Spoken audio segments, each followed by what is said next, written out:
आज हम बात करेंगे हमारे देश के जो हालात हैं, जो माहौल है, उसके बारे में। हम शुरुआत करेंगे मुग़ल से। मुग़लों की बात होती है, राजा महाराजा की बात होती है, अंग्रेज़ों की बात होती है। मैं आज अपने इंडिया के लोगों से ये कहूँगा कि लोगों, ये याद रखो कि मुग़ल जो थे, उनका दौर ख़त्म हो चुका। अब मुग़ल आने वाले नहीं हैं, वो सब दफ़न हो चुके हैं, वो इस दुनिया से जा चुके हैं।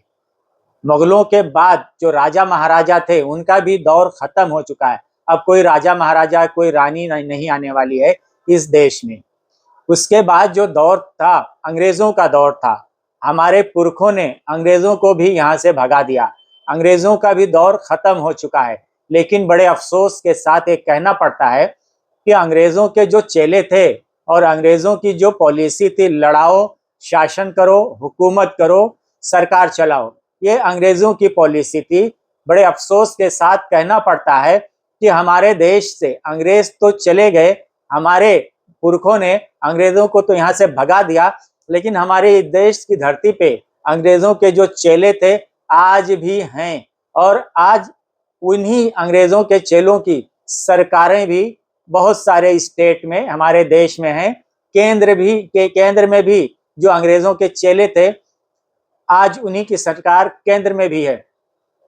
दुनिया में कोई भी ऐसा देश नहीं है जहां की कोई भी सरकार वहां के अपने लोगों को आपस में लड़ाए। दुनिया में कोई भी देश नहीं है। हर देश अपने लोगों को अमन, शांति, चैन, सुकून की जमानत देता है कि उस देश का हर नागरिक, हर शहरी, हर सिटीजन वहां पे अमन, चैन, शांति, सुकून, पीस के साथ रहे, कारोबार करे, अपना जो भी धर्म है उसको फॉलो करे, जो भी उसका मजहब है उसको फॉलो करे। दुनिया में अकेला 2014 के बाद से दुनिया में अकेला भारत एक ऐसा देश बन चुका है जहां का प्रधानमंत्री लोगों को आपस में लड़ाता है, सीएम आपस में लड़ाते हैं, मिनिस्टर लोगों को आपस में लड़ाते हैं। ये दुनिया का अकेला देश है। आप पूरे दुनिया के देशों को आप देखो और समझो, और उन देशों के बारे में आप पढ़ो और रिसर्च करो, तहकीक करो। आप देखोगे दुनिया का कोई भी देश अपने जो सिटीजन्स हैं, अपने जो शहरी हैं, उन शहरियों को, उन सिटीजन्स को आपस में लड़ाता नहीं है। कोई भी देश, छोटे से छोटा देश हो, गरीब से गरीब देश हो, बर्बाद से बर्बाद भी देश हो, लेकिन वो अपने शहरियों को आपस में नहीं लड़ाता है।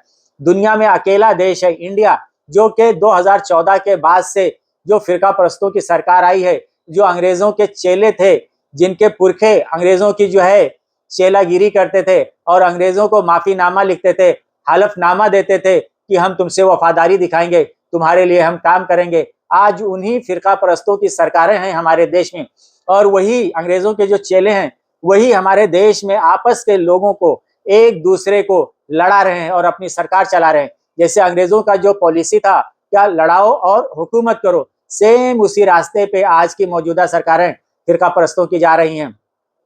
और फिरका परस्तों की जो सरकारें हैं, देश के लोगों, आप तमाम लोगों को इनसे सावधान होने की जरूरत है, समझने की जरूरत है। अगर हम और आप आपस में लड़ते रहेंगे और झगड़ते रहेंगे और नफरत करते रहेंगे, तो इस देश का क्या होगा, सोच कर देखो।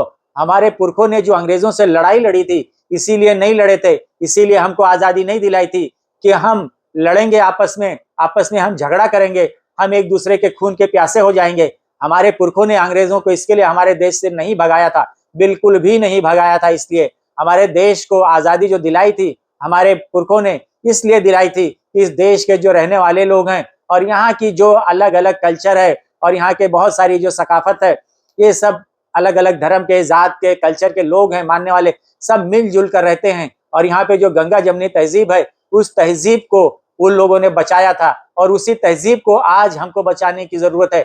हमारे देश से नफरत को हमको खत्म करना है। और ये जो ताकतें हैं फिरका परस्तों की, हमको आपस में एक दूसरे से लड़ाने की कोशिश कर रही हैं, लड़ा रही हैं, और बड़ी हद तक वो उसमें कामयाब भी हैं। आज अगर हम नहीं जागे तो ए देश के लोगों, ए हिंदुस्तान के लोगों, आप लोग कब तक इस तरह की फिरका परस्ती को फरोग देते रहोगे, बढ़ावा देते रहोगे? बहुत हो गया। अब अगर इस पे कंट्रोल नहीं किया गया तो हमारे देश का जो अमन है, भाईचारा है, ये बर्बाद हो जाएगा। बड़े दुख और तकलीफ के साथ ये आवाज मैं पहुंचाना चाहता हूं हमारे देश के हर देशवासी तक कि आज हमारा जो देश है, आपस में लड़ने और झगड़ने के लिए ये देश नहीं है। हमको जो आजादी मिली थी, बड़ी कुर्बानी दी गई थी, बहुत लोगों शहीद हुए थे हमारे पुरखों ने। उन लोगों से पूछिए जिन्होंने आजादी की तारीख पढ़ी है। आज भी अगर इस आजादी की तारीख पढ़ो तो रूह कांप जाती है, रोंगटे खड़े हो जाते हैं। लेकिन फिरका परस्तों ने हमेशा चापलूसी की थी और उन्हीं के चेले हैं, अंग्रेजों के चेले हैं। इनको आजादी की कीमत की कोई कदर नहीं है। इसीलिए ये आज आपस में हिंदुस्तान में एक दूसरे को लड़ा रहे हैं। हम सबको इस देश को आगे बढ़ाना है, मिलजुल कर रहना है और हमेशा आपस में प्रेम, शांति और एक दूसरे से मेल मिलाप जोल और मोहब्बत को बरकरार रखना है। और फिरकापरस्त ताकतें जो लड़ाने की कोशिश कर रही हैं, उस लड़ाई को, उनकी साजिश को आपको समझने की जरूरत है। आज ये जो फिरकापरस्त ताकतें हैं, जो सीएम है, प्रधानमंत्री हैं या मिनिस्टर हैं, आप देखो इनके लड़के, इनके लड़कियां विदेश में जाके, बाहर कंट्री में जाके पढ़ाई करते हैं और यहाँ देश में रहने वाले जो गरीब के बच्चे हैं उनके हाथों में डंडा देते हैं, लाठी देते हैं, पत्थर देते हैं, झगड़ा करवाते हैं। रोड पे लड़ने के लिए कौन आता है? गरीब का बच्चा आता है। आपने कभी देखा किसी अमीर का लड़का आया हो रोड पे लड़ाई करने के लिए, झगड़ा करने के लिए? किसी मिनिस्टर का लड़का आया हो, किसी चीफ मिनिस्टर का लड़का आया हो रोड पे लड़ने के लिए, या किसी प्रधानमंत्री का लड़का आया हो रोड पे लड़ने के लिए? ये लोग अपने लड़कों को, अपनी लड़कियों को बाहर भेजते हैं पढ़ाई करने के लिए। वो वहां पढ़ाई करते हैं और बाहर ही अपना कैरियर बनाते हैं, अपना लाइफ स्टाइल हाई करते हैं और खुद को बोलते हैं हम एलीट क्लास के लोग हैं। और जो लड़ने झगड़ने वाली जनता है, इस जनता को भी समझना चाहिए।